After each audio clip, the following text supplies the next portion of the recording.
I'm in the building. Let's go.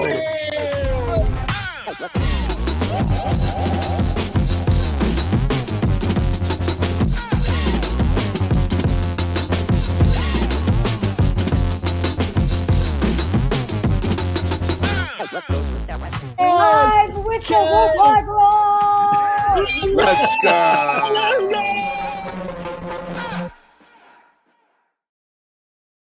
Y'all know what this is. Peace and blessings. It is your boy, Eli Rex, a.k.a. Vibes, and welcome to New York Revival, where it's not just sports, it's entertainment. And I'm here with my brothers, man. You guys know who they are, and that's Mr. Glass Half Full of Nets. Speak if you nasty now. Let's go. And I'm here with my brother, El Jefe, a.k.a. White Jersey, a.k.a. Blue Jersey, a.k.a. We got to work this out. We're getting on the phone later, and we're going to work this for you, right? Why don't you just say El? If you got nothing, you could always just say El Chefe. Trusty El Chefe. El Chefe. Done. And shout out to you. Yes, you, the revivalists in the chat. Please hit that thumbs up, share, and subscribe. We do appreciate all the support, guys. Get in here. We're going to talk about some great stuff today, man. HBO Hard Knocks episode 2. And I think it was better than the first. But first, let me go around the room. I just want a quick scale of 1 to 10. How would you rate episode 2? And I'm going to start with El Jefe on this one, brother. That was a 9 for me, man. I liked it better. If you want me to give my reasons, or you just want the ranking? Yeah, your show. Reasoning. It's our show. It's our show. Yeah, do you think? This is a talk show. Thank you for reminding me. Nine. That's it. Yep. You're right. Speed. Thanks for coming out, everybody. It was a Dable episode. It's what I was hoping for, and he blew me away, man. That guy's football intellect is on a different level. Even Shane didn't know what the fuck he was talking about in those quarterback interviews. That dude is next level smart, offensive mind. It just further convinced me that he's the dude, and he's the coach that can lead us. So I love the episode. The behind the scenes conversations with Shane and Barkley and Barkley's agent was cool as hell. I just thought the first episode never feel like it got off the ground, and there was enough concerning things going on. But this one was all just like juicy, fucking good content. So I liked it. Same speed. Yeah, no, I give it a solid 8. You know, it was right. It was. I eat all this shit up, man. I love Hard Knocks episodes, no matter what it is, and this is so new. In looking at the front office and the interviews and all the behind the scenes stuff that I've always, we always kind of, guess at what's going on. But now, like, seeing how these things work, it's so awesome, man. Again, this insight, I generally eat up every minute of it. And I thought, again, Shane came off better than he did in episode 1. I think Dable getting to hear more about him, who is a bigger personality of the two, was awesome seeing that, and the inner workings of everything, like the Brandon Brown again, who I think is a stud and always comes off good. Just seeing all that stuff is awesome. So solid 8 for me. It's gold. It's all gold. Yo, I'm not gonna lie, man. This is a good solid 10 for me, right? Nice. Is why this is a 10 for me. Because, guys, I like to look into things. I like to watch the show twice, 3 times. I like to take away so much that I can. I want to look at the little Easter eggs, the hints. Was this edited in? You could find these little tidbits if you just watch it over and over. Call me crazy, but I say this is a 10. And the reason why this is a 10, because he went over a few things that we all speculated. What are going to move up to the 3rd pick to try to get a quarterback? What was the Saquon Barkley contract looking like? What is freaking Brian Daboll behind the scenes? Is he that guy that we all thought, that passionate coach that we want him to be? And also Brandon Brown, is he really the hype that we're hyping him up to be at this point? Can he be that future smart GM if all goes stray? Speed was saying, like, man, can we keep Brandon Brown if Joe Shane can't do the job? All of that was pretty much answered for me, or gave me a great idea that, man, we're in good hands with some of these guys here. We're in good hands. And we're going to break this down in a sec, but it's a solid 10 for me. But, guys, I want to start off, and I know, Speed, You put these things. By the way, guys, if you don't know, Speed does all of the forms of these notes here. The heart and I'm gonna soul. go. He's the heart and soul Stop. of this. Like honestly, Stop, this guy's not you putting two. notes together. Stop. If it ain't Hefe in the meeting, I'm usually freaking behind the wheel of a bus somewhere. For goodness sake, if it ain't for Speed, he works and does this at the same time. I don't know how he does it. But anywho, guys, I just want to go off a little off topic here from the notes. I just want to start with the quarterback position of what we thought Drake May coming in after they interviewed his quarterback. It was Daniels, it was May, and it was Caleb Williams. After you saw those three, man, you could kind of understand what the Giants were looking for, especially after seeing Drake and May. Are you guys solely convinced? Like, okay, no, the Giants really tried to move up and get a quarterback. And I'm gonna start with Mr. Glass. No. I got to start with Hefe. And the reason why I got to start with Hefe on this one is he's been the most vocal about, we need some sort of quarterback here. But after seeing that, there, Jeff, no lie, Hef. Are you like, man, like they really tried? Are you really like, man, they might have to get a quarterback no matter what next year? Just give me your thoughts on that transaction there. What happened there? I think he played that part well, where he was really just trying to gather information. I don't think he expected the Patriots to move off the third pick because they need a quarterback even worse than we do, right? They didn't have a quarterback that led them to the playoffs that's under contract. So in theory, Patriots needed one just as bad or more than the Giants. So I didn't think the Patriots were ever going to move, but why wouldn't he find out? Just in case. This is a new GM there. He doesn't know what his deal is. He might be trying to acquire picks. He might have other plans. You never know. He might be making a mistake, but you better find out if he's willing to make a mistake, right? So he put a feeler out there. Let me know. If you're going to move off at 3, let me know what the cost is and give me a call before you do it because I'm at 6. I could probably give you a better deal than most of the people calling you. So I think that's what he was doing. And I don't think he realistically expected Patriots to move. We don't even know what it would have cost.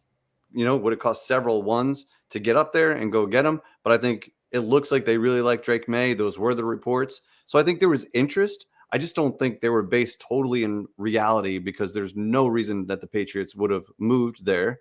So it played out how it did. The Giants got a stud receiver who's a dog, who I think we'll get into like Neighbors versus Odunze a little bit, and talk about the differences in those guys.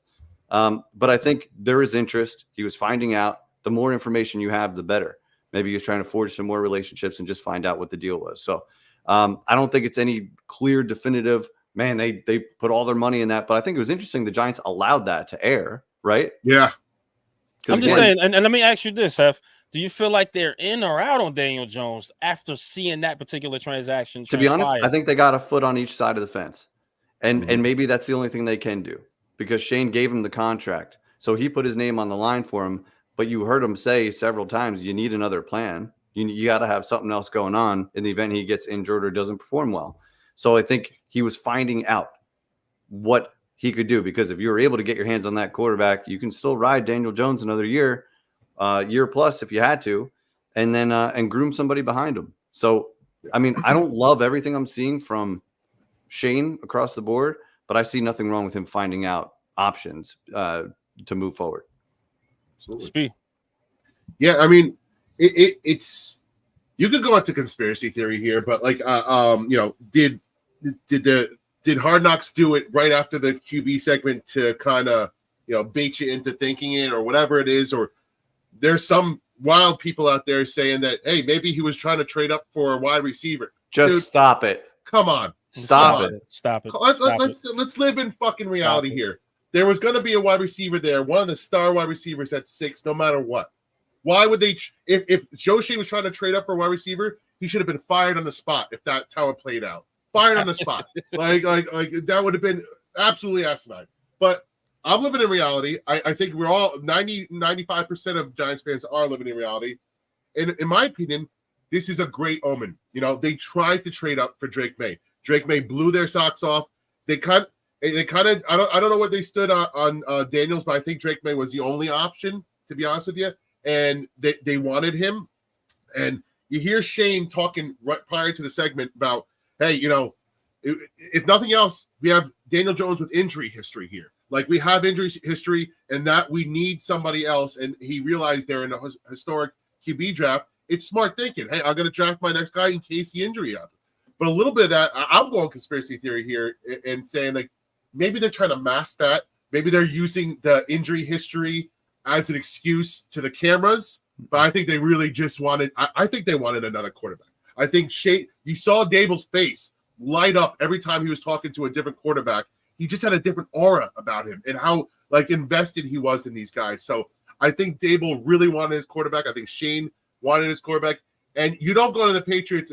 I think it was a shot in the dark. He's like, listen, if you are going to move off this, please tell us. Please give us your offer, and we're gonna try and match it or better it. And you know they were at 6, the prime spot to like go back and still get a guy if you're the Patriots.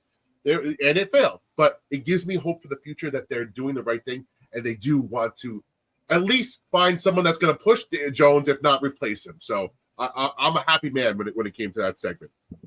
I'm gonna tell you this, man. After watching that a little bit, and he sat down with my guy from Washington now, Daniels, and Daniels was like, "Hey," and he was like, "Hey, man, what do you do in this scenario when that cornerback is biting on this angle? I throw a touchdown. All right, cool." I kind of didn't like that. Drake, I like that answer. Drake May comes up, right? Drake May comes up. Hey, let me give you this play. It's Foxtrot Y X Y X blah blah, and he regurgitates the same thing. Well, this is open. What do you do? Oh, I throw it to the flat. This is open. What do you do? I throw it to the post. Man, this guy freaking face lit up when you talk about Brian Daboll sitting there. So you know what happened? I'm gonna give you my scenario as the fly on the wall. You know what he said to Joe Shane? Get this guy by any means necessary. Yeah.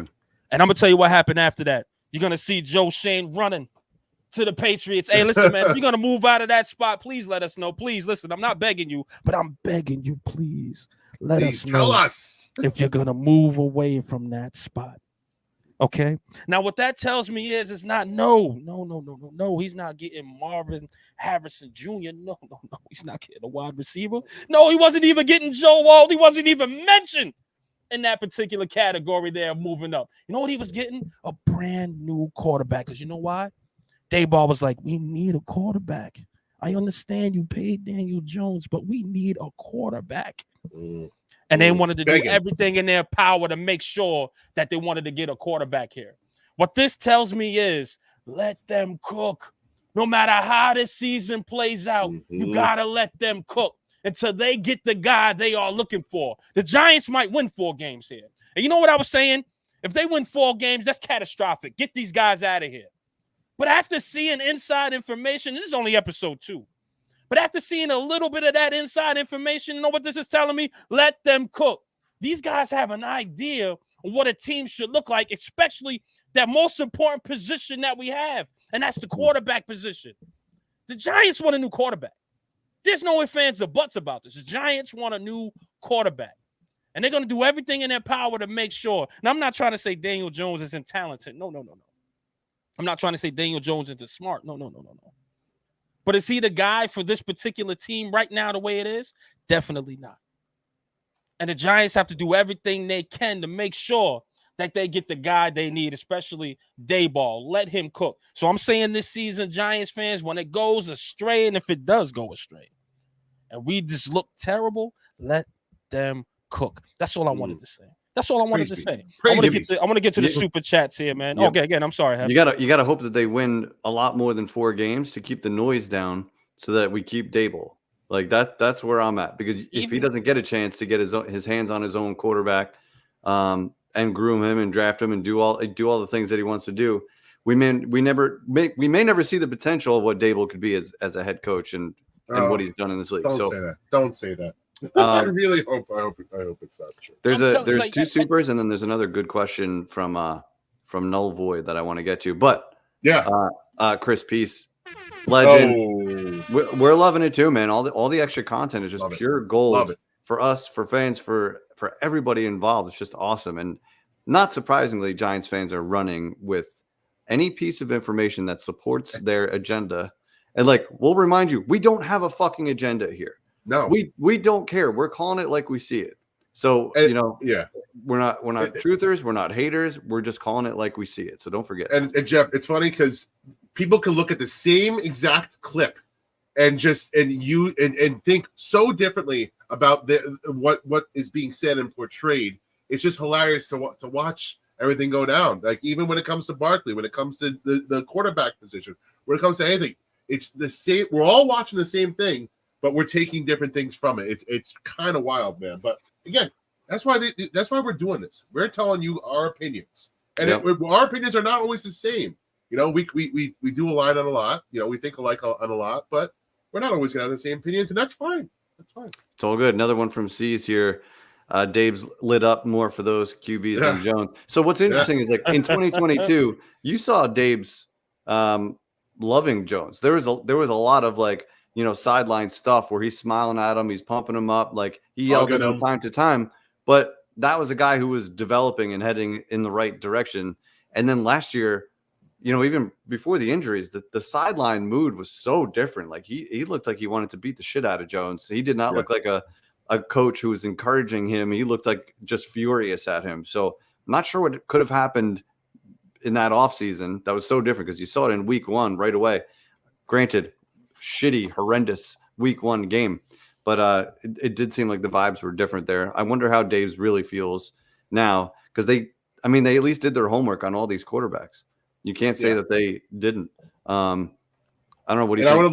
I would have loved to see what Jones's board work was like, because I still do sometimes the processing. Like I don't know if maybe when it's on the field, his processing shits the bed because of his clock, his internal clock, or what happens. But you know, I know the Jaden Daniels answer of like, what are you going to do when this happens? Yeah, I'm going to throw a touchdown. I like that about him, but at the same time, the scouts told Dable, press this guy, put him under pressure. They told him what to do with each quarterback, and he went ahead and he executed it in the interview. He pressed the shit out of Daniels because they're worried. They questioned his processing and what he would do on different reads. And you saw him kind of stumble a little bit, right? Like, and you saw him. His answer was funny. It was good, you know. And it was like, I'm gonna throw a touchdown. It seemed, you know, like what's his name from the football movie with Al Pacino and Willie Beeman. It's like he was just gonna make a play, and he's just gonna make a play, and he didn't care about the actual structure. And you kind of saw Dable laugh, but you wonder, did that check off Daniels in Dable's mind? I wonder. They liked the confident answer, but he answered, which is a complete representation of how he plays, which is, I'm just going to rely on my natural ability, and which is what they questioned, right? Like that's why they said put him under pressure. So I don't know if he checked the box at that point, but then you saw. Sorry, was anyone else not that impressed with Caleb Williams? Like he seemed like you guys are never drafting me. I don't even know why I'm in this room. Right. Like that's the vibe I got from him. It's definitely looking at him. Yeah, no, looking at him, you just go, okay, well, there's no way in hell we're gonna pick this guy, right? Yeah. Like he was just like, dude, I'm sitting in here, you're wasting my time. But Drake May was a realistic option to them, they thought. Because you could tell the way they were just sitting there spitting stuff at him. He's going back and he's just, of course. Like he was just lazy. He's a lazy coach. What? Yeah. And the scout, it's funny because I was talking about the scout. The scout before Caleb Williams' interview said, hey, you know, he didn't answer questions after when shit went wrong. You know, that they're talking about personality there and how he reacts. And you saw in the interview of like, you know, it's just like, they're not going to draft me. Like, I don't give a shit about this. Everything the scouts said kind of played out in the interviews. And like they warn you about these things. And so that kind of, again, as a check mark for me in the scouts, they're doing the right thing. They're saying the right things. They know what they're scouting here. And again, Drake May just knocked their socks off, man. He was ready for everything, and he was so fucking confident. And I think the Giants really, if they had a chance, would have drafted him. So, quick question from Twitter, because we got over 200 people in here, most of which watching on Twitter. So I want to get to this question real quick from Null Void. What do you think will happen if if Malik makes him look really good? Like we've been talking about this 2-year out. I mean, this is either QB hell, or this is you can continue to build and kind of wait, right? Because if you win 9-10 games, you're nowhere close to getting a quarterback. But you're in the playoffs. But you're in the playoffs, right? So, or at least on the cusp. You're a wild card. Right. You're right there. Which right now would be a success coming off of last year, which was a disaster. So, what do you guys think would happen if DJ puts up, let's call it 24 touchdowns, 12 interceptions? I think he's back. I think he's back at 20, 24, 20, around 25 TDs, throwing a couple rushing TDs there. You're pushing 30 total TDs.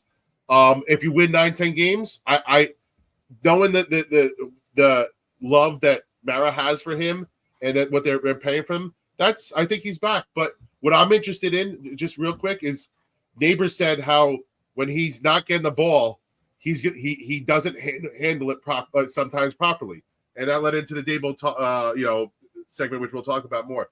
I'm interested to see how that affects Daniel Jones. Is he going to force the ball to Neighbors more? Is he going to crumble under the pressure of trying to get him the ball? Or is Neighbors going to be a plus for him or a positive? I think Dable needs that. Jones needs that taken out of him a little bit, and he needs to force the ball to certain people when they're not open. I think it's a plus.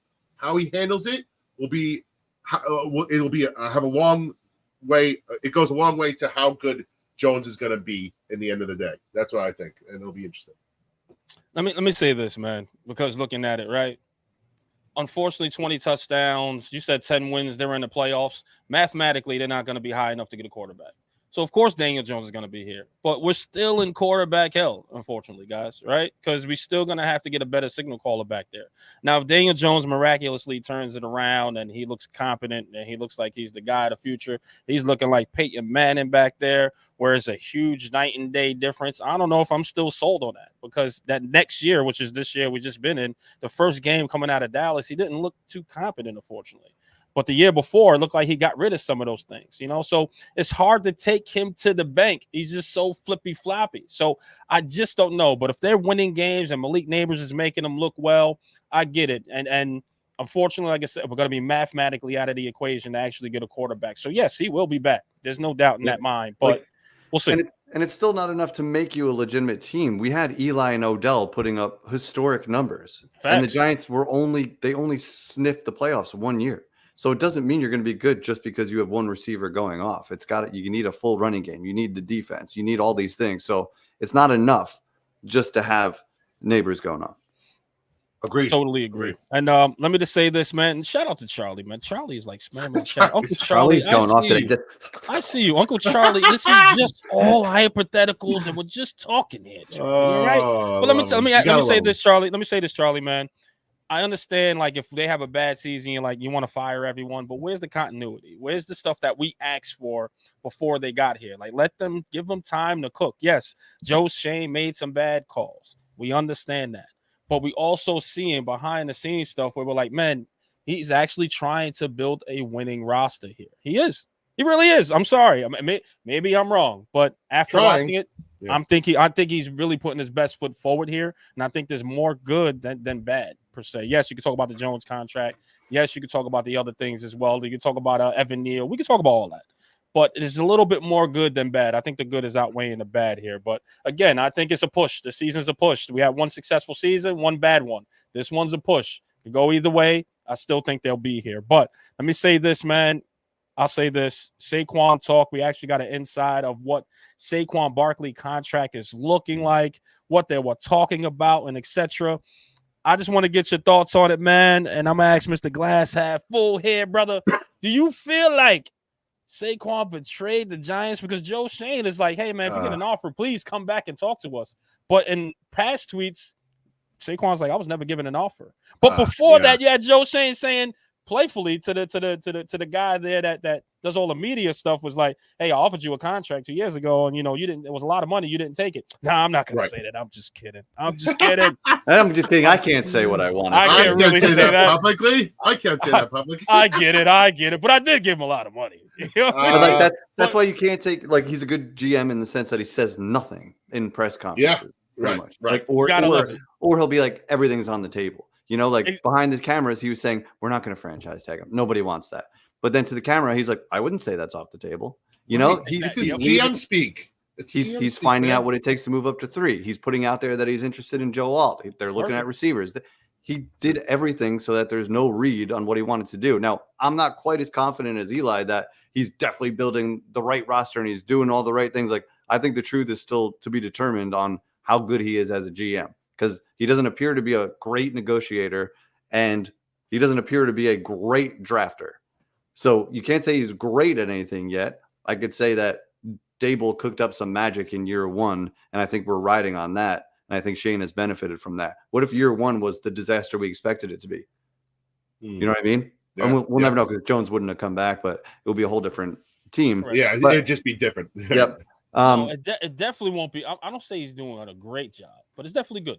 I think it's more good than bad. And it's not. It's like maybe 51-49. You know what I mean? Like it's something like that. It's a lot to be determined. Yeah, like you said, this is the fork in the road here. We kind of, and I don't think it's got to be a Super Bowl or bust situation. I think we just got to see progress again. I think we got to see work towards a good roster. And but when it comes to Saquon, sorry, run back the question again. I want to get to because we fell off a little topic there. But does it feel like Saquon is a traitor now? Because we gave him that little leeway, like, oh man, listen, it's business. But after watching this, like, hey man, come back. And we did offer him money. He didn't stay. But this seemed like Saquon was just like, yo, man, I'm done with the Giants. That's what it is. And I've been saying this since before this even happened. This was a toxic relationship. And I think both sides people want to label one person as the bad person or the other person as like Shane or Saquon. Somebody wants to label somebody as a bad person. When in reality, it was a split that needed to happen. It was a toxic relationship. Both people fumbled the bag at different points.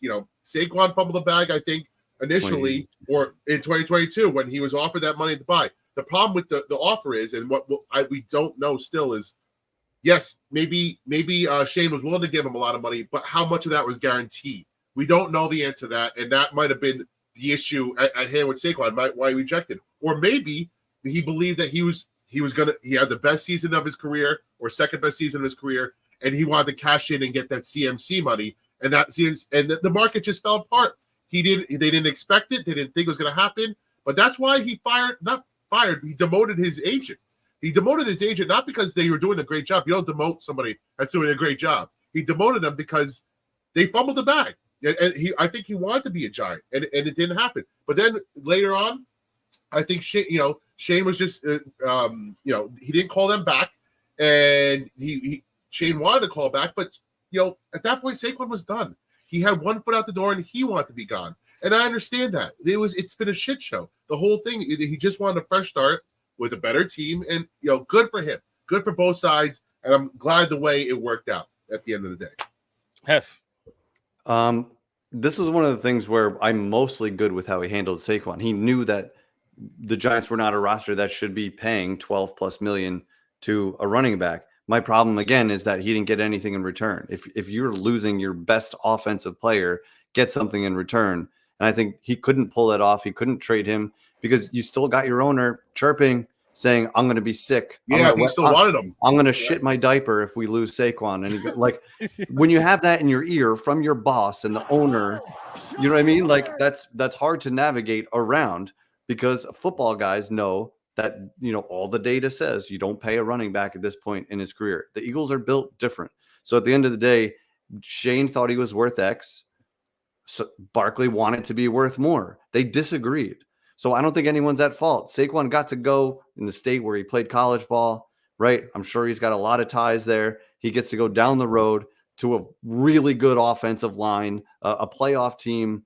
It happens to be a division rival, which at this point, I agree, Eli, he was just done with the Giants. You could hear you could hardly recognize him on that phone call. He was so dejected. Nope. Which is a little fucked up because he's on speaker. He doesn't even know that this is going to air on HBO. So I think that's a little fucked up unless he signed off on it. But I think Shane losing him for nothing sucks. But I think he stood his ground and he knew that the value, the market didn't say we should pay this guy. So I'm fine with how it ended up. I was never really in favor of breaking the bank for him. But they were two different negotiations. Saquon got bad information in 2022. The market, you're good. Don't decline this. We'll get a better deal in the offseason. His agents were dead wrong. You're right, Spiro. He got bad information. He fired his agent for that. Yep. But this was now he's a year and a half older, a couple more injuries, a lot more mileage. It's a different conversation, different price. So you can't be worth price ain't yesterday's. Right. You're not rookie Saquon anymore. You're going to have success this year. And you're going to score 5 touchdowns against the Giants. I've already accepted that. Yeah, right. But long term, the Giants need a better offensive line, and they need to build this thing right. And later on, if you're going to make a Super Bowl run and you need a special running back, then you pay like the Eagles did. Totally agree. And listen, I'm going to give you guys the unedited version of that conversation with Joe Shane and Saquon Barkley. Here it goes. Hey Saquon, man, how's everything? Yeah, man, just chilling with the family. Fuck you want? Joe Shane. Listen, man, I just want to know if you got any contract, just let us know and come back to us with it. Saquon Barkley. Yeah, all right. Sounds like something I'm not gonna do. Joe Shane. I love you, man. Yeah. Saquon Barkley. Nah, not this time. Not this time. I'm out of here. End the conversation. Now, let me tell you. Yeah, it was clearly a goodbye conversation. That's a goodbye conversation. Like, I'm breaking up with you. I've been and there's those. nothing. Yes. And there's nothing you Both can sides. do about this. Yes. But I still love you, babe. Nah, Yeah. not this time. I'm out of here. Deuces. Yeah. You know what I mean? And listen, and just like Hef said, good for both sides. There's just no way you could pay a running back $16, $15 million. Those days are over. Like, you can go and get another running back later in the draft that he can produce those numbers for you. Look what the Vikings just did to their running back, I believe, right? Hef, correct me if I'm wrong, right? Let him go. Last year, Dalvin Cook just walked. Dalvin Cook just left, and he was producing still at a high rate. And who was there? Madison, who came in behind him, was dog shit. Yeah. Like Listen. 0 for 7 on 1 yard goal line runs. Yes. 0 for 7. How do you not? I mean, probably 2 or 3 of them he was hit as soon as he got the ball. Not his fault. Here's the one thing that pissed me off. Saquon was clearly salty. He was tweeting as soon as he signed with the Eagles, all that bullshit. It's like, oh, okay, here's the truth. Here goes. Right. But he said, how can I want to go back to the Giants if they never made an offer? Because you were asking for something they weren't going to give.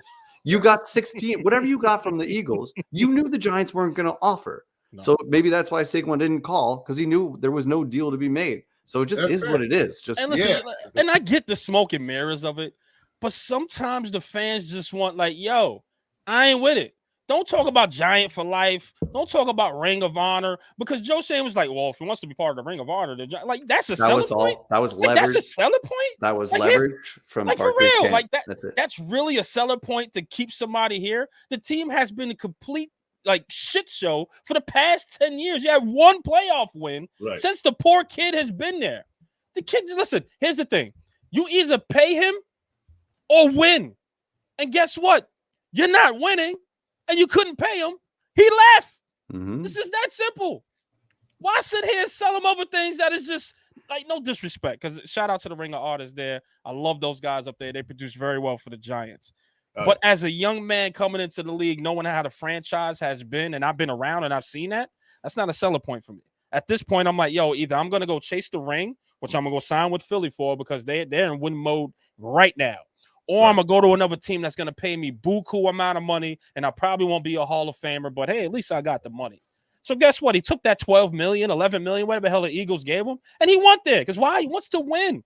He wants to have a cemented legacy, just like Odell Beckham did with the Rams. He wants to. All them numbers mean crap until they say, you know what? They never got a ring. Look at Randy Moss. He'll trade. What's that perfect season? 2007. He'll trade that season for a ring. And the Giants ruined it. He'll trade that. Listen, give me. I'll give you 2 of my seasons for that ring. Yeah. But that's what Saquon wants to win, and the Giants just couldn't do it. So, hey, listen, you're going to pay me or I'm going to be out. And he left, man. Shout out to both sides. I ain't mad at him. Can I wrap up on this? Yeah. I cannot wait until next episode's over and we're done with the Saquon talk until the next Eagle game. I'm fed up with it. It's done. It's over with. Saquon's done. Label whoever you want back because we know everybody's got their own ideas of how label whoever you want as a bad guy, but just be done with it. Just there's no reason to bitch about it anymore, man. Like let's move on. Listen, you guys can do all your trolling and etc. Do it now. It's funny. It's a topic. Go engage. Have fun on X, but we're over it. It's time to move on from the Saquon talk, man. Here's another interesting part, another big thing of the episode here, guys. We can talk about neighbors and etc. But Spee, I like this one here. I want to talk about the star of the show. I want to talk about the commander right now in chief in this particular Giants team, and my guy Brian Daboll. You want to talk about personality? You want to talk about grit? You want to talk about all this stuff? And I'm gonna start with you, Spee. Was it refreshing to see your head coach letting F-bombs fly, talking about he'll run a 40, just being a clown with it? But yet when it came down to business, you seen him like an offensive guru, like his mind is like, bro, like him, Z, what X, Y. I can't even repeat that. I can't even X, Y, Z, X. Like, dude, that's like genius Rain Man level type to me. shit. Yeah, Rain to Man me, type I don't care what nobody's saying. I don't care what Charlie's saying. To my, oh, he's gonna be fired. Oh, I don't care what they're saying. That guy's a genius, man. I don't care what nobody's. I'm staying on. I'm standing on business when it comes to that. But Speed, I'm sorry. Let me get off my high horse. Is it great to see your coach doing this, brother? Talk to me, man. No, yeah. Listen, it confirmed what a lot of. I know us three. We are still on Team Dable, man. We believe that this guy is going to. He's going to get the best out of any quarterback we have. He's going to lead. He led a team that probably shouldn't have won 6 games last year to 6 games. So there's things that I love his personality. I love how he talks about quarterback play. I love how he thinks about offense. You hear former players like Diggs talking about how just genius his level of thinking, how he sets up plays down the line, and how. Neighbors is going to love the shit out of Dable for creating these plays for him too. But it helps us, it's a sigh of relief that we know that we got the right guy there still. And I think that also you see the funny side of him, like that whole the 7 second 40 thing that they did at the whatchamacallit, the combine was hilarious. Like, he's got a sense of personality. I think he knows how to get to his players and talk to his players.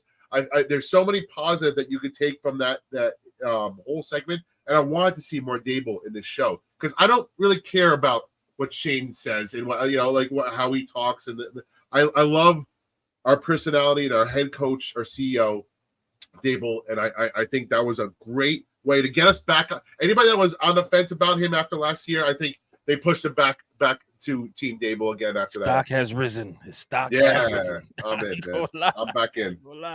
I'm in. Hef. I loved it. Like you said, just reaffirmed what we've been saying, that he's the guy that can lead this team and build a great offense. I mean, me and Spiro were at the Jets game this year where DeVito was not allowed to throw a pass. Granted, weather, whatever. They didn't trust him to throw a pass. Goes back to what I was saying about how good the Jets defense is too. But because it was a disaster waiting to happen. But then he turned DeVito into a 3-game winning streak, an undrafted rookie beating the Packers, Jordan Love, who everyone's sucking off since last season. Giants beat them in front of the whole country. So Dable he just needs to get his hands on it, right? And work it. But it just proved he's a brilliant offensive mind. And he's the guy that looks like the most confident in what needs to happen. And he gets so fucking mad because he's crazy, and most geniuses are, right? Yeah. He goes crazy when you don't think like he does. After he coached you and told you what to do and it doesn't happen, right. He goes fucking ballistic because he's a crazy person. So you just love to see it, the passion. I think he'll be calmed down this year.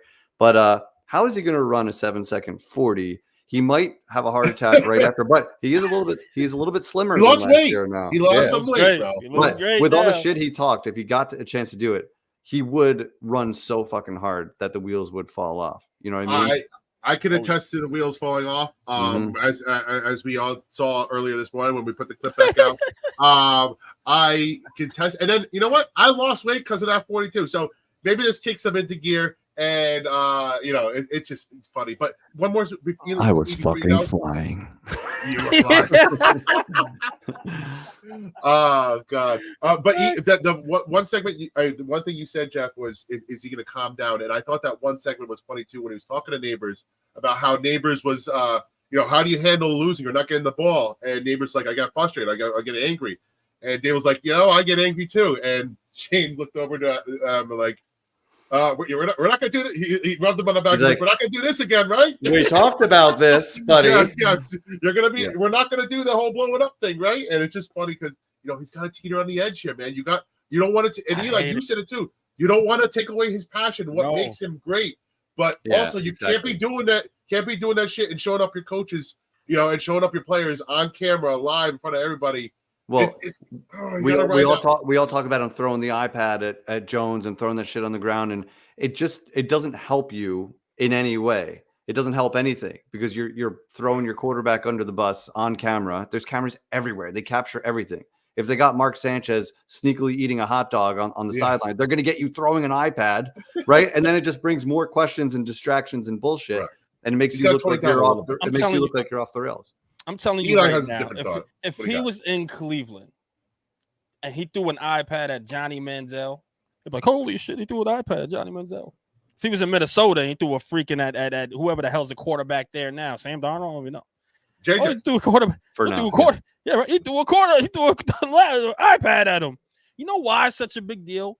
Because he's in New York. Mm-hmm. He's in New York. That's the reason why He's got to know that right now. You're You know there. what I mean? Yeah. That's why he here. was a rock star after 1 year too. You got to take the good with the bad. That's true. And I get the market. I get all of that stuff. But isn't New York supposed to be gritty, grimy? People say fuck off any given chance. Like, why we can't want that and expect that from our coach? I do understand the Giants is a pristine organization. Guys, we understand this because when we try to book people from the Giants, we get all these fucking great emails from them saying how they're such a pristine organization and they don't feel like they can come on the show. But that's another topic we can discuss another day. Shout out to the Giants. How you doing? All right, so that's another story. That's another story. Hold on, let me just hoop this right here.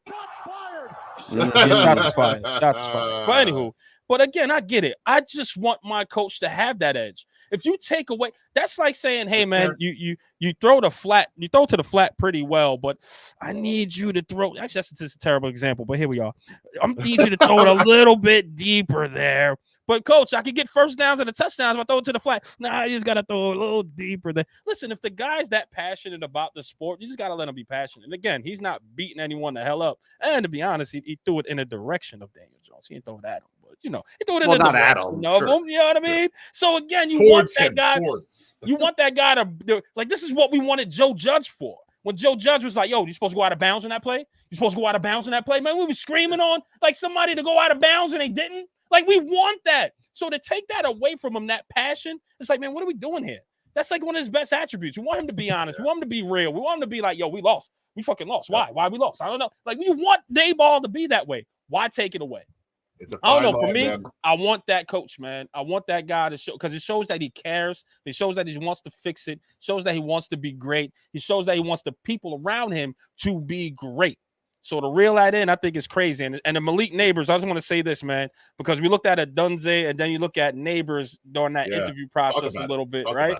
Let's talk about it a little bit, man, because I think it's some great points. Because after looking at a DOOZIE, I was like, man, he is like a giant through and through. He's a good, he's just a great kid. And not only that, he has the talent.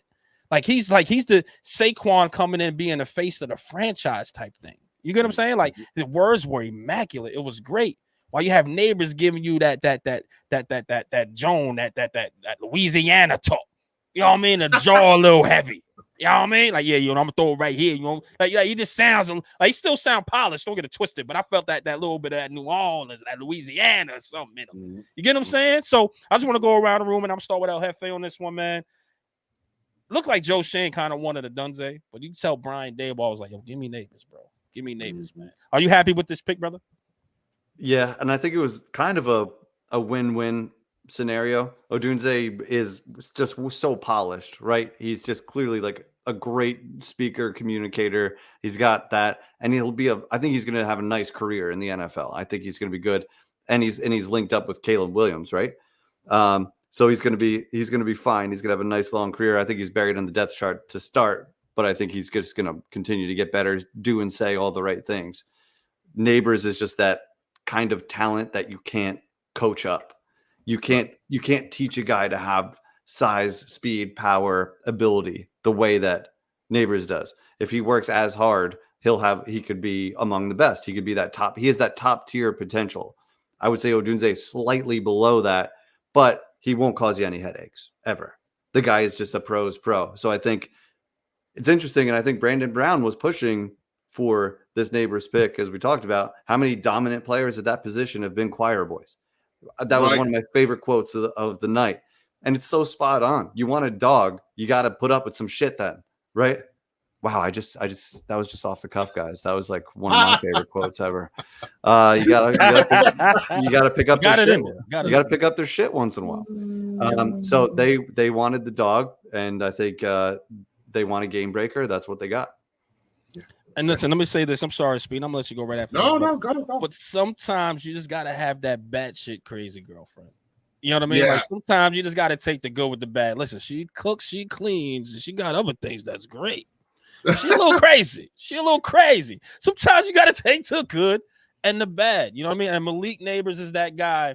Yes, he has a chip on his shoulder. Yes, he's going to complain when he's not getting the ball. Yes, he's going to do everything that Odell Beckham did and y'all ran him out of town for. He's going to go to a strip joint. He's going to do all that. But he's going to dominate and he's going to be a dog. The one elephant in the room we don't discuss, and we did this on the last show if you guys missed. Actually, no, it's a show that I don't know if we released it, but anywho. But we had Lawrence Taylor. I'm not trying to poo-poo on Lawrence Taylor. He's one of the greatest linebackers of all times in the New York Giant history. He went out and had a good freaking time, and that doesn't get mentioned at all. At all. Yeah. So for you to not like, I'm just saying, he came in. God forbid Twitter was around back what? then. He'd have been crucified. You get what I'm saying? So with Neighbors, man, listen, that guy, you're going to take the good with the bad. He's going to have some days. He's going to have some relapse when he's going to be like, yo, man, I didn't get the ball. He's going to have some days when he's going to be like, yo, man, I lost and I don't know how to handle it. Yeah, I'm going to kick this net just like Odell did. I'm going to do something. I'm going to propose and say I'm sorry too. You're going to see all that. But I'm telling you, Giants fans, pump the brakes a little bit. That's passion that we're missing. Yep. Brandon Brown just said it. Name me a dominant player at a position that's a choir boy. We simply don't have that here. He said we simply don't have that here. We don't. We don't have that. We have it in our coach. Yeah. Like some personalities you just can't train. That guy's a dog. And he works extra hard, too, just like the scout has said. The guy's going to train hard. He's going to come in. He's going to do his thing. We seen video of him getting straight off a plane with his luggage going out there to work. Then about another couple hours later, he was in there having fun at the strip joint. Right. Let him be a dog, man. Let him go out there and do his thing. I'll take that personality. But guess what? Score some touchdowns and catch them balls when it's critical, brother. Definitely do it because then whispers get a little louder. Dable saw himself. He saw himself in him a little bit. Yes, he did. And he wanted that. Brandon Brown even wanted that. Because we know it's that culture. It's that Louisiana culture. That's why Brandon Brown's like, yo, man, it's that culture we don't have. We need that culture in here. You get what I'm saying? Like, look at what we did with my guy that we didn't sign back. What's my man? Hottie. Hottie was that culture in that locker room. Maybe Neighbors could be that culture. Yep. Let him go out there and be that dog. With the talent, dog. Well, here's what I can't. It's gonna happen, and I just don't know how it's gonna shake out. But Neighbors is gonna get in Jones' face on the sideline. It's going to happen. And how is that gonna go down? Well, you're gonna find out more about Jones. You have to find out what happens when you're pushed to the edge. Yeah. And your guy, are you gonna fold or are you gonna fucking step up? Are you the leader of this team? Is this your team or is it Neighbors' team? And that's when you're going to find out. Did you see a clip? I think there was mic'd up of it. Mahomes, one of Mahomes' receivers, said some shit to him as they were walking off the field because the dude was open on a slant and Mahomes didn't throw it. And he had the balls to say something to Mahomes. And Mahomes grabbed his fucking shoulder pad and was like, are you fucking kidding me? You don't think I know what I'm doing? This guy was here. This guy was here. He explained it to him. He's like, shut your fucking mouth. That's the leader of your team. Maybe this will bring maybe he folds, but maybe it brings the best out of Daniel Jones. Maybe he needs that fucking fire lit under his ass. And maybe it brings the best out of him. However it shakes out, I want to see it. I can't wait to see it. And for me, again, listen, Odunze, clean prospect. He could do it all. He's your typical outside wide receiver. He's a big man, go up and get the balls. You couldn't go wrong with it. I would have been perfect. I said this before the draft. I will sleep good no matter which receiver they chose if that was the direction they went. You know, Marvin Harrison Jr., Odunze, Neighbors. But there's you can't teach the dog and like the refusal to lose that Neighbors has. And that has been missing in that offense. Even with Saquon. Saquon was an elite talent, but he didn't have that mentality. That mentality that you need. Yes. He was your typical Giant, right? And this Neighbors pick goes away from your typical Giant. And you saw that with Odell too. And what happens with Odell? I know it ended badly, but you got a top you got one of the best wide receivers in the league, elite talent. And this guy Neighbors has right off the bat top 5 talent. Right off he doesn't even refine his route running yet. He hasn't even he's still working on that kind of shit. This guy, he's a home run swing. It might end badly, but he's a home run swing. And if you hit and Dable keeps him in line, which I believe that Dable has the attitude. Like Tom Coughlin didn't have that attitude with OBJ. No, did not know how to handle him. No. But We saw what Dable did with Diggs, who is another one of those personalities in Buffalo. He handled him perfectly, and we saw what happened when Dable left. Shit went fucking sideways, and Diggs wanted out. There's something to having the right pairing of people and personalities, and I believe this is the right pairing. Neighbors offers that potential that you cannot get from. I think he's better than Marvin Harrison Jr. and Odunze in terms of ceiling. I'm going to say it. I'm going to say it. I said it here. I said what I said. I said what I said. Stand on business.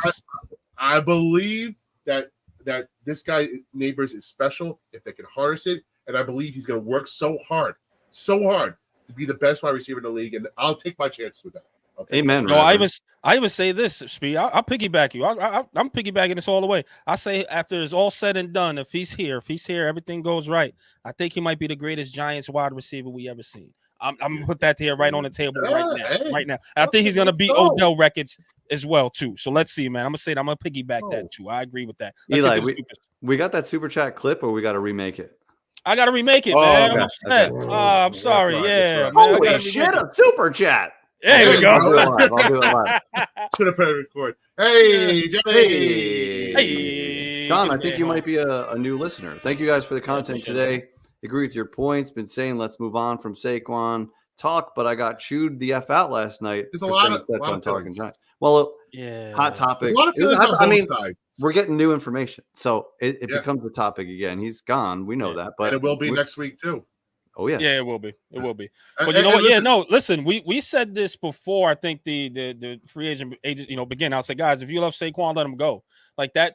Like let him get up out of here. Let him go find another team because right now we're not made to win with him here. Like he was the offense. Like this, those like that he was getting shut down at that. Everybody was like, Saquon's getting the ball, even if it was in the quarterback's hands. You know what I mean? So listen, we couldn't pay him, not the money he was looking for. This team got so many holes, so many things to do. It was just time for Saquon to go, unfortunately. Okay. So real quick, off the Saquon topic, I want to hit a couple points because we are going a little long here, but there's so much to cover, and it's been awesome. Yeah. We love all 353 out of you guys. There was at least 2 or 3 references to the combine as underwear Olympics. It is. That's what they say. What they say. It's ridiculous, but it's true. Like, how much stock do you put in it? It is. There's no pressure. There's no. It is what it is. But it's just points. It's just points. You know what I mean? Like I take the combine. It's not literal. Right. It's not holier than that. It's not. It's all part of the bigger process. Yeah, it's just another process. Yeah, I don't take it as such. But what I thought another interesting point that came out during this episode, the Christian Wilkins thing. So they talked about how the salary cap was going up and how there are a couple of people said, hey, maybe Saquon wants more money, whatever it is now. But a real heavy topic that they really discussed was Christian Wilkins, who is by all rankings a top 5 talent at defensive tackle and is a former teammate of Dexter Lawrence at Clemson, dominated Miami, is now in Oakland or Vegas with the Raiders. Now. How would this have looked to you guys if we paid the same amount of money for Christian Wilkins? You have not arguably the best interior defensive line in the league. Would have been the best defensive line in the league, and you keep the 39th pick and you keep your 5th round pick. Would you sign up for that, or are you still signing up for Brian Burns, 26-year-old, who's younger than Wilkins, edge, paying him, and we gave up the 2nd and 5th for him? Who are you taking, E? Which one did you go with? I think they made the right decision as far as getting Brian Burns. He's a younger athlete. He's more agile. We already have a great interior lineman and our guy there, Dexter Lawrence, right? Yeah. Yes, the two would have been dominating, etc. But we needed that edge rusher, right? Someone that can also complement coming in off the edge is Kayvon Thibodeau a little bit, right? I mean, we still don't know what this new coaching staff is going to do, 4-3-3-4. We don't know that yet. So, we don't know if we're going to have him put his hands in the dirt. We don't know. But still, just looking at it, let me just say, I think that was the better trade. I mean, at this point, the guy can get after. He can go after the quarterback. And Brian Burns can also stop the run a little bit. You know what I mean? Like, he can also play the run. He's no slouch there, too. You get what I'm saying? So, coming in, and we need someone. What do we say? We want somebody to attack the quarterback. We want Kayvon Thibodeau to keep attacking, because they had him in coverage last time. So, now we got a guy. And now Kayvon can be that second guy to come in. And how are you going to stop that? How are you going to stop Okereke? How are you going to stop all these people now coming? Let me throw another wrinkle into it, though. Let me throw another wrinkle, because if you keep 39, you're probably drafting your other cornerback, a stud cornerback at that spot too. So it's Christian Wilkins and a stud cornerback at 39. Christian Wilkins for the same money as Burns. Same money as Burns, but you're getting a defensive tackle and a rookie, or you're still going with Burns, who could be an explosive, game-changing edge. So add that into your mix too. It matters, but that's a ton of money to have a defensive tackle. Right. 70. Wait, like 70. How many millions of dollars are we talking about? Lots of millions. Lots of it's absurd. It's a ton. Where pass rusher, I think there's slightly more of a premium, for that position. And we have a stud in his prime who, like, you saw the clips coming out from edge rusher, the clinic, where you see him, you're like, all right, this dude is smart as hell. You know that he's going to be the right dude. So I'm okay with the way he played out, but it's kind of a win-win because damn, we would love to have that stud corner, in the works too. So it is what it is. It's a tough conversation. Yeah. And the Giants chose edge. And in my opinion, my 2 cents, I think you get better game changer at edge. He's going to create sacks, way more sacks than Christian Wilkins, and he's going to create a lot of fumbles, and he's going to create interceptions because he's also, him and KT are coming around that edge. Dex is pushing the middle. Good luck. Good fucking luck. Whereas if you have Wilkins and Dex, yes, the middle's getting pushed, but on that other edge, you have a wide open way to get out. Dude, I was just going to go there. You went there perfectly with those two in the middle. They would just run away from the middle. You know what I mean? They would never run up the gut because you wouldn't be able to. So then you'd have $70 million that shuts down, first down runs up the middle, and that's it. Whereas an edge, you're always going to need that edge in passing situations. Yes. And it pushes Aziz to the John, you brought it up. It pushes Aziz to a third edge. Maybe it keeps them healthier. Now you have a wave of edge rushers. How many times did build that bench?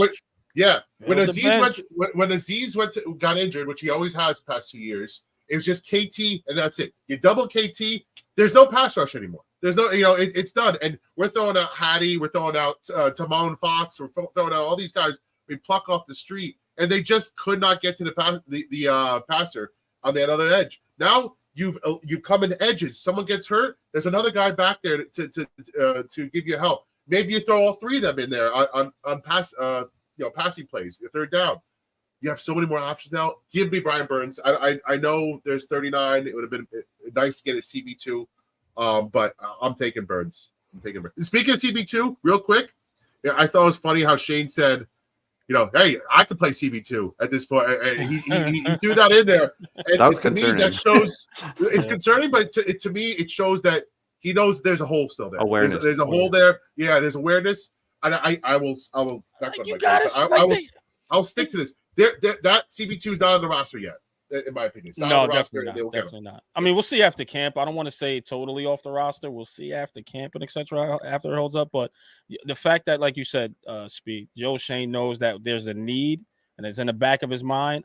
Cool. That shows you. Hey, I mean, again, we got to see what the game plan is. You know what I'm saying? I mean, it's kind of over now, but let's see what the offseason etc. brings. Well, not again, yet. We're still missing. Cuts. There's cuts. Oh yeah, you're right. You're absolutely right. There's 8 cuts, and there's still a bunch of names out there. Like these Gilmore didn't sign in my unless I missed something.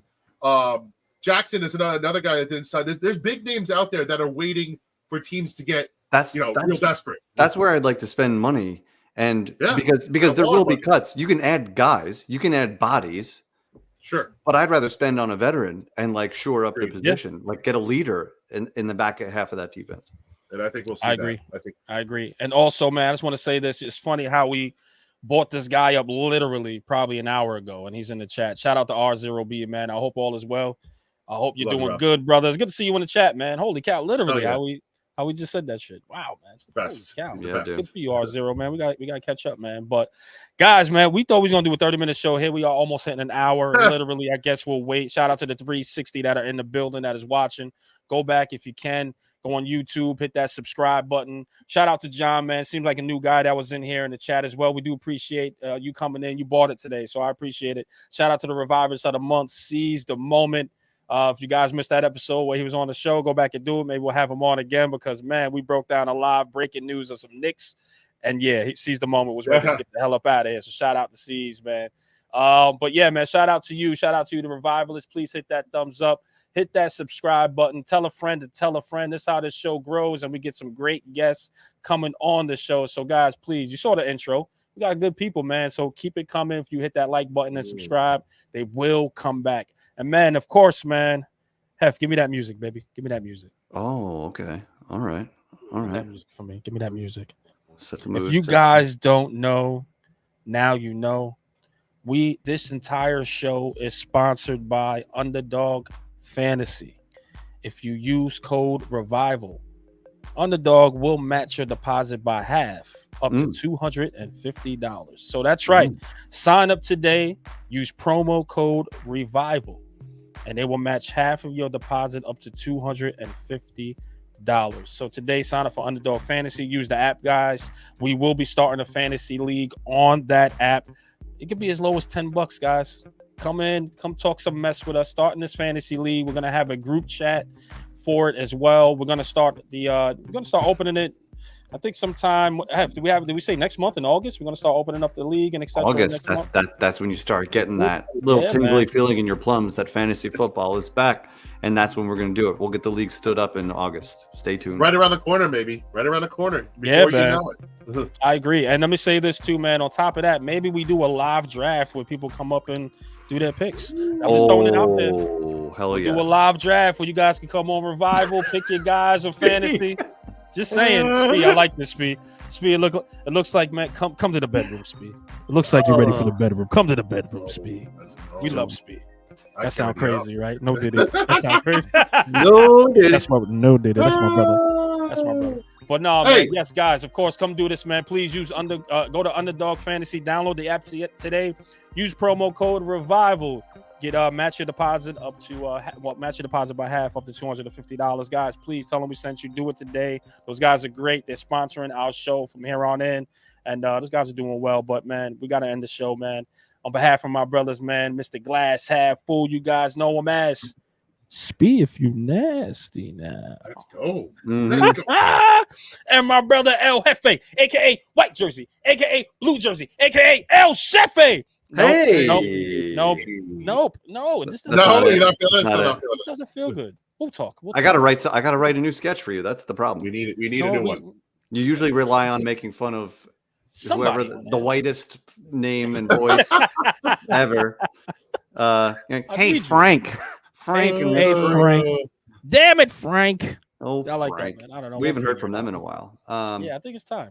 I'll cook something up next week. I appreciate you. Ooh. But of course, it's your boy, your guy, Eli Rax, aka Vibes. We see you guys on the next one.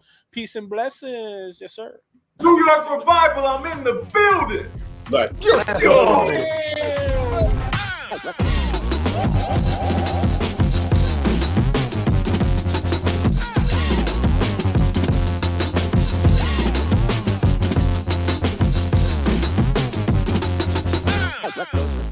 Live with the Woodlard Roar! Let's go.